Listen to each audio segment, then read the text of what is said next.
around Dodge City and in the territory on west, there's just one way to handle the killers and the spoilers, and that's with a U.S. Marshal and the smell of gun smoke.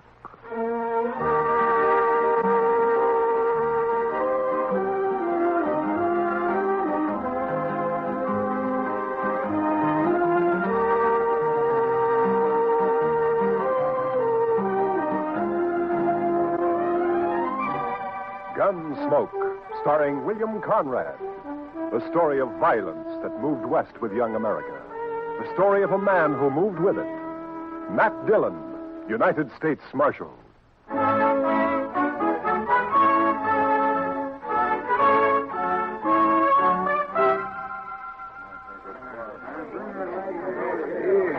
Howdy, Marshal. Hello, Mr. Biggs.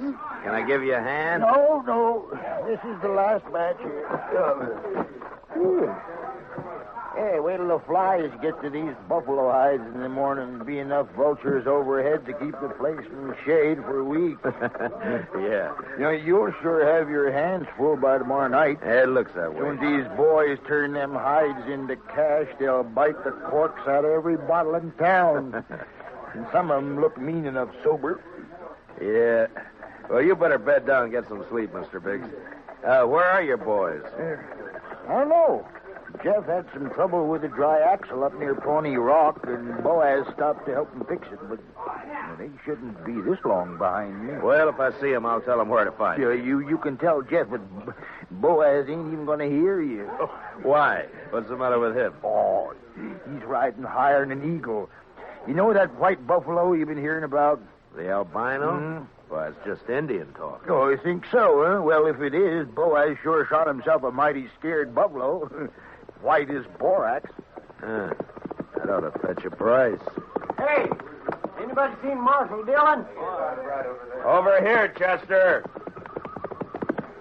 You better saddle up, Mr. Dillon. What's the matter, Chester? Indian trouble. 2 men dead and a couple of wagons burned up out there. I found this. A war rattle made out of buffalo toes. Arapaho. Well, they haven't been making any trouble. Well, these did.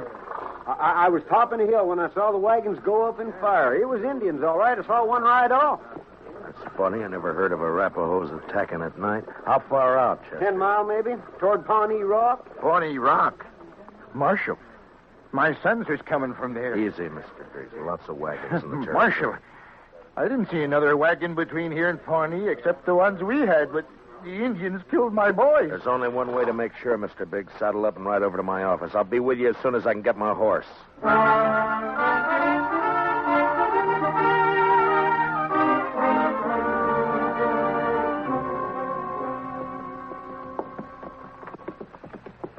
I cut back through those button willows over there when I spotted the wagons being fired.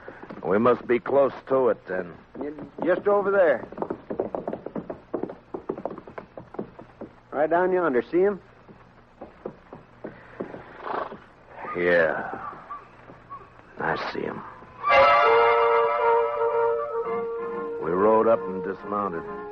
The last glint of hope in Mr. Biggs' eyes died. His boys were there, all right. And it wasn't nice to see. Kill him. I'll get him, please. I'll murder every redskin in the territory. We got to bring your sons in, Mr. Biggs. You know what the morning's going to be like. You don't want to leave them out here. Now, come on. Hey, look. Down there by the stream. Yeah, 4 of them. They're not saddle horses. Mr. Biggs. Mr. Biggs. You recognize those horses down there? Yeah. I know them. Teams belong to Boaz and Jeff. Indians must cut them loose from the wagons before they fired. Doesn't that seem curious to you, Chester? In what way, Mr. Dillon? Why didn't they take the horses with them? Yeah. What are you thinking, Marshal? No burned hides in those wagons. So they stole them. Yeah, they stole them. But Boaz and Jeff both have their rifles there beside them, and the horses are left behind, too. Horses and guns are the first things Indians would go for. What are you looking for, Mr. Dillon? Those buffalo hides weren't carried off without wagons. Yeah, here. Marks the 2 other wagons here, and they're fresh. I didn't see any other wagons, only these. Well, they'd finished and gone before you got here, Chester. Well, yeah, but I'd have caught up to any wagons on the trail to Dodge. Did you go by regular trail? Well, no, I figured the Indian I saw wasn't alone. I didn't want to get bushwhacked further on. You didn't see any Indian, Chester. But, Mr. Dillon, just as plain No Indian would leave guns and horses. This job was done by white men. It didn't take anything that could be recognized or identified. You mean somebody's in Dodge by now? With the hides my boys worked and sweated to get? I'm afraid so, Mr. Biggs. There'll be more than 300 buffalo hunters there by morning. It could be any of them. We'll find the right ones. Oh, how? The albino. Whoever killed your sons will have that white buffalo hide.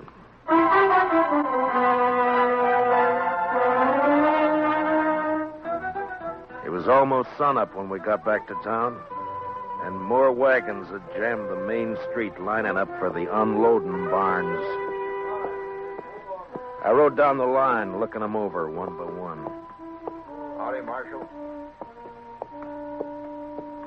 Some of the men would take their money, drink it up, and drift away. Few would stay long enough to be buried on Boot Hill. Then suddenly a wagon driver up ahead pulled out a line. Oh, hey, wait a minute, Jim. Oh, hold it there. Take your hands on that key. I'll take my hands off as soon as you get back to your place. Oh, I'm tired of waiting now. Let go of that bit, mister. Don't do that, stranger. Get your hand away from that gun. Well, now, you know there's any law around you. There is, so don't try making your own. You got no right grabbing my team. I got plenty right when he tries to horn in front of me, Marshal. That's a lie, Marshal. He cut Never his mind. blood. You both want to cool your heads out in jail? Now, what's your name? Tennessee's good enough. A lot of people from Tennessee coming into the territory. Most of them are pretty peaceful. That sounds like you're saying I'm not. You move pretty fast for that gun. Man can lose his temper. You lost yours 4 times, according to the notches you've carved into that gun butt, but don't try for number 5, not here. How about you? What do you call?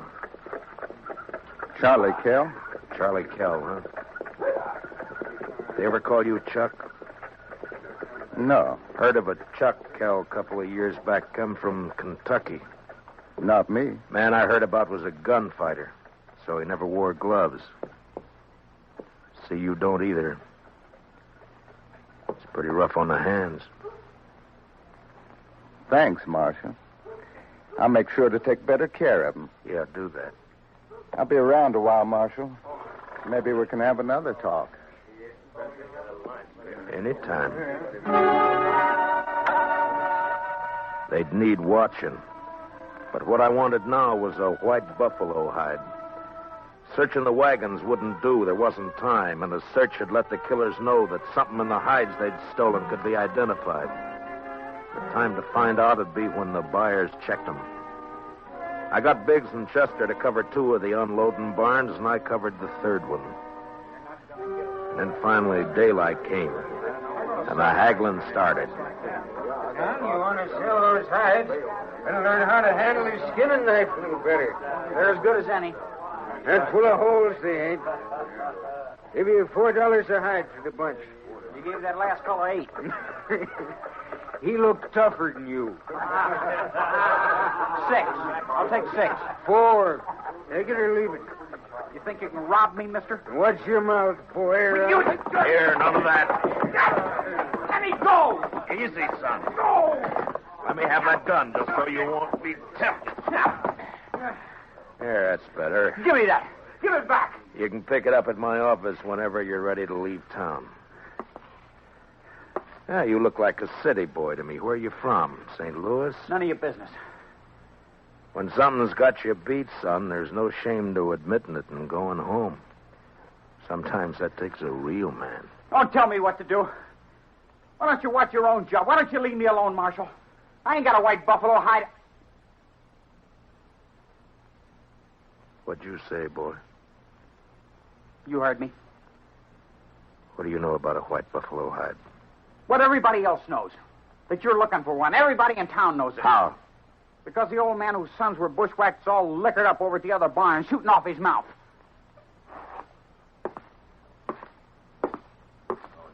Don't go away mad, Marshal.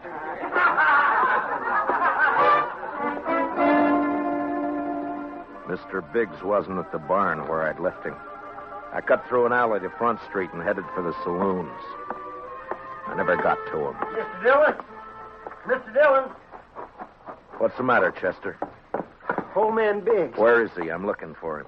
Well, he was over by the barn I was watching, drunk, going through the wagon. Yeah, I know about that. I was trying to get him to go back to his own barn, but all of a sudden, he took off. For where? I don't know, but there was one wagon he was watching in particular. The driver walked away from it with a package of some kind. That white hide? It could have been, I don't know, but Big sure thought so. He lit out after the fellow with blood in his eye. Which way? Down there where the boy's been hitching the empty wagon. Well, let's go. Old boy's drunk enough to make trouble. He's liable to kill somebody. Or get killed.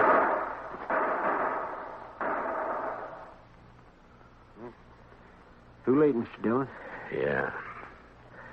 It came from there behind that row of wagons. You stay here, Chester. Be careful, Mr. Dillon. When I rounded the corner wagon, Mr. Biggs was sprawled across a wagon tongue, his eyes dead and open, staring at the ground. And standing over him was Tennessee, a smile on his face, and his gun extended to me butt first. Looks like I'm in the mite of trouble, Marshal. He's dead, Tennessee. That's more than a mite. You take my gun for a while. You mean until after you hang? Wasn't figuring it to be that serious. Not when a drunk follows me out here and throws down on me. If you're figuring on self-defense, forget it. Look at his gun. It isn't even cocked. Well, it's out of his holster, Marshal. That's enough. Law don't say I have to wait till he kills me.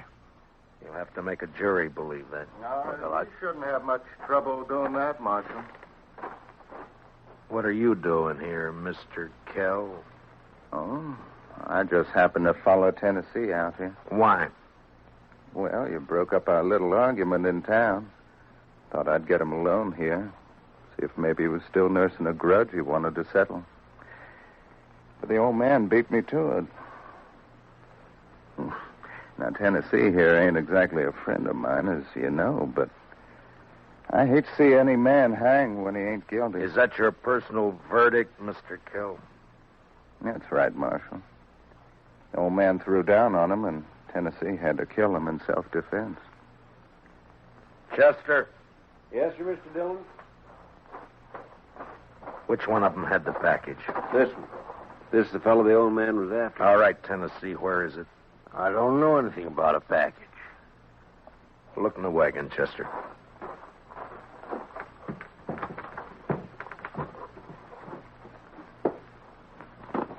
See anything? Nothing here. I reckon you can give my gun back to me now. All right, Tennessee. Here. Thanks. But if you decide to use it again while you're in Dodge or any place else in Kansas, I hope I'm there when you do. Well, now, don't you fret, Marshal. I'm sure you will be.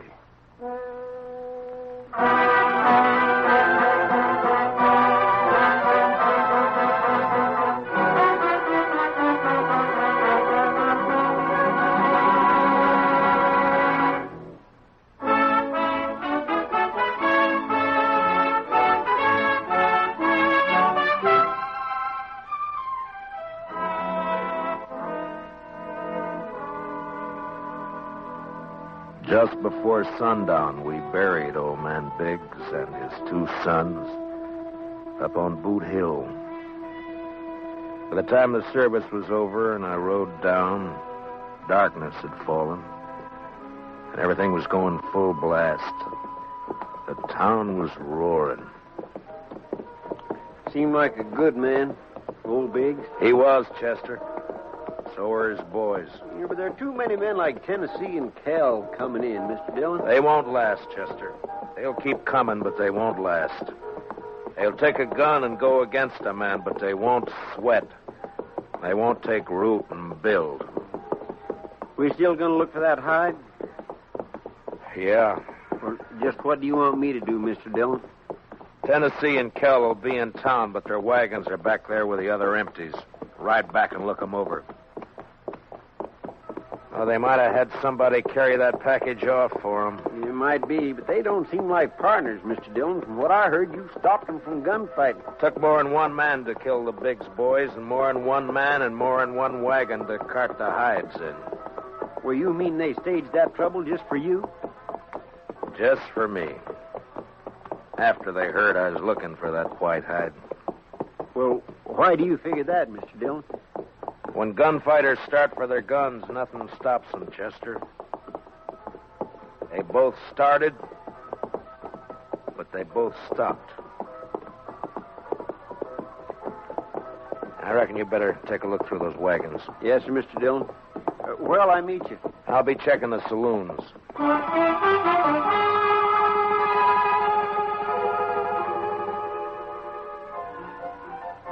One by one, I made the stops. The Long Branch, the Alafraganza, the Texas Trail.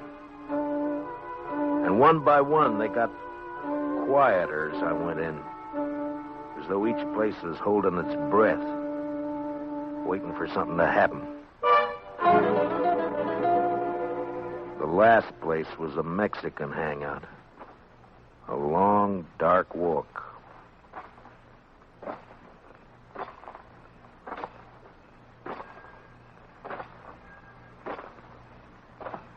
Hello, Marshal. Can't see me, can you, Marshal? No. No, I can't see you, son. Too bad. Because I got another gun. They sell them around here. And I ain't going back to St. Louis. You'll fire once, son, and if you don't kill me with that, and I'll kill you. I'll gamble on that, Marshal. Marshal!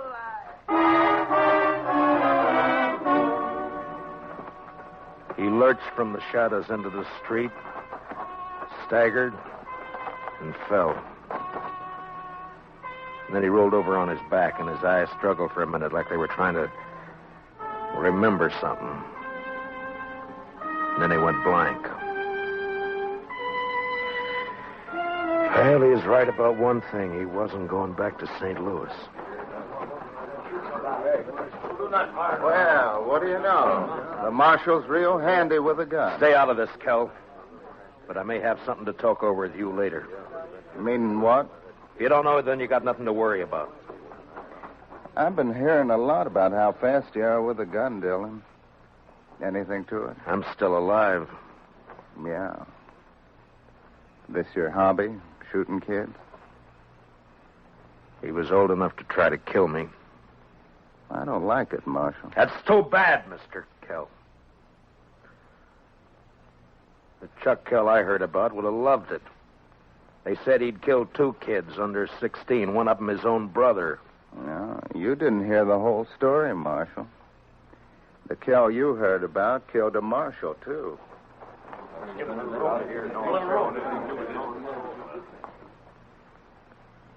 You made the bid, Mr. Kell. And you got a gun. Use it or I'll take it away from you. Come and get it. Anytime. Here it is.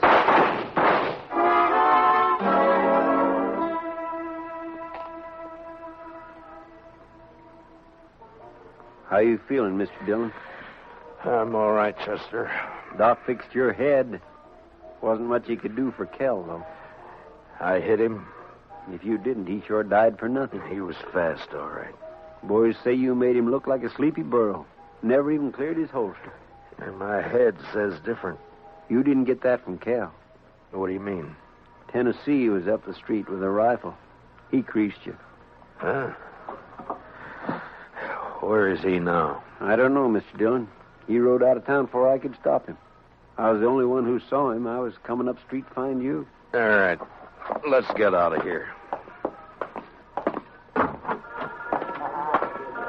Did you find anything in the wagons? No, sir. But I found Tennessee's wife. Wife? That's right, Mr. Dillon. In a small wagon next to his. He's a squaw man. His wife's an Indian girl. Well, let's find her.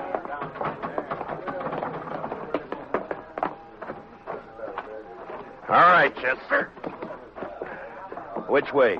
Edge of town, Mr. Dillon. Well, let's go.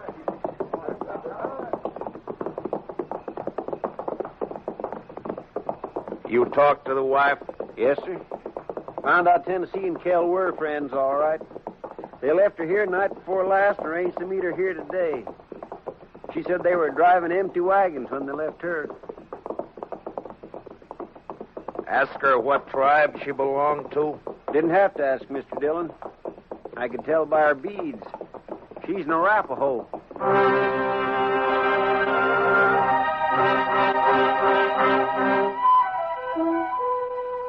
She was there, all right. Crouched by the wheel of a wagon. Her face was bloody, and she stared into a small campfire, rocking back and forth without a sound. She wasn't beat up when I left her, Mr. Dillon. Where's your husband? He gone. Gone where? He gone. Tell me which way he went, and I'll bring him back to you. No. You lawman. Your husband had a white buffalo hide, didn't he? Tell me. No. Other man killed white buffalo. Then your husband took the hide away from him? Well, he buy hide. He didn't buy him. He killed 2 men to get him. He killed with Indian paint on his face. He left an Arapaho war rattle. He wants the blame to come to your people. If the white men think the Arapahoes are on the warpath, the soldiers will come. No. Arapaho, peaceful. Where's the white hide?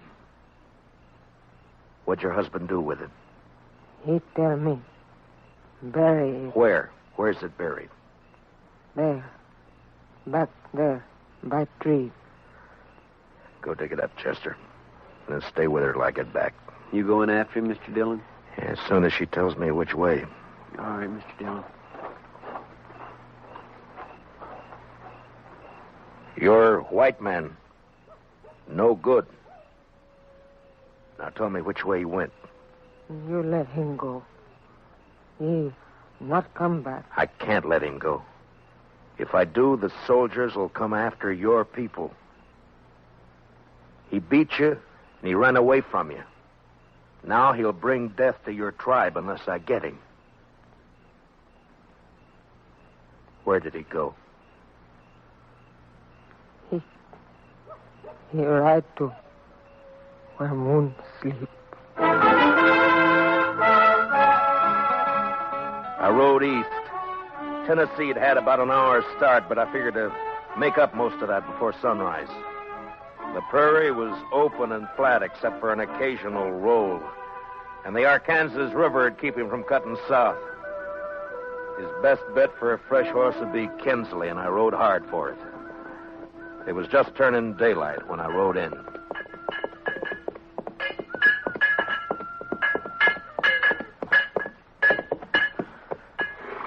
Well, howdy, Marshal. Morning. Good morning. Got a place I can water my horse? Trough right there. Just let him loose. He'll find it. Thank you. Looks like you come a long way. Dodge. Another fella here just a few minutes ago been riding hard, too. He come from up Pawnee way, though. Tall, dark, riding a vinegar roan? Yeah, that's right. You get a fresh horse here? I'd send my boy out the corral to get one for him. He'll be back soon. You mean he's still here in town? Yeah. Asked about breakfast, so I sent him over to the Widow Hilliard's place. Right over there, across the road. Thank you. I'll be back. Say, you after that fella, Marshal?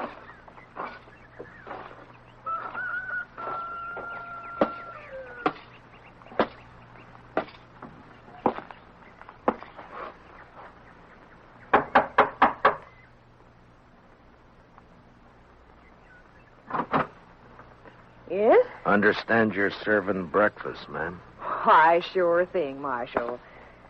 Dillon! That's right.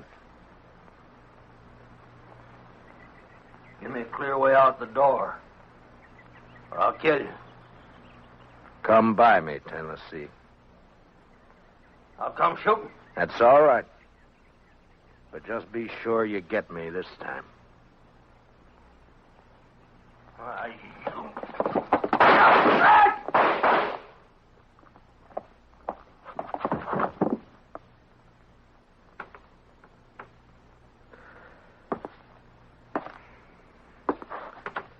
You hurt, ma'am? No, I'm all right, Marshal. He looks kind of dead. Yeah. Bad one, Yes'm. Gunfighter. Thief. Killer. What's your name, Marshal? Dillon, ma'am. Matt Dillon.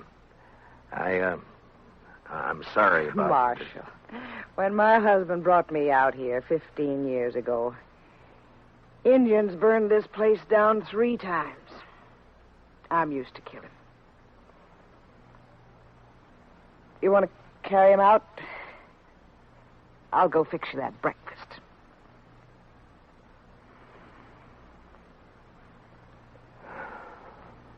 Thank you, ma'am. It's a long ride back to Dodge.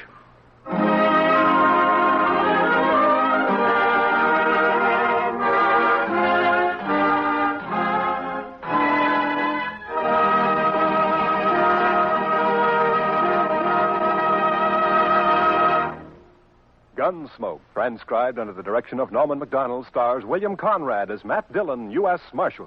Tonight's story was specially written for Gunsmoke by Joel Murcott, with music composed and conducted by Rex Corey. Featured in tonight's cast were Stan Waxman, John Daner, and Larry Dobkin, with Sam Edwards, Lillian Baeff, Tom Holland, and Mary Lansing. Parley Bayer is Chester. Join us again next week as Matt Dillon, U.S. Marshal, fights to bring law and order out of the wild violence of the West in Gunsmoke.